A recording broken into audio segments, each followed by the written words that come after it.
मौजूद थे। यहूदियों को यहूदी कहने की वजह क्या है, इसकी 3 वजह लिखी हैं, 3 वजह तस्मीयात लिखी हैं मुफस्सिरीन ने। पहली वजह यहूदी कहने की ये है कि ये हादा यहूदू से है, जिसका माना होता है रुजू करना, लौटना।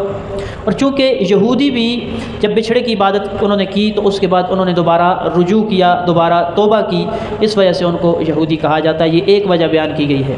दूसरी वजह जो बयान की गई है कि हज़रत याकूब अलैहिस्सलातु वस्सलाम के जो सबसे बड़े बेटे थे, 12 बेटों में से, उनका नाम यहूदा था, तो उनकी तरफ निस्बत करते हुए ने यहूदी कहा जाता है।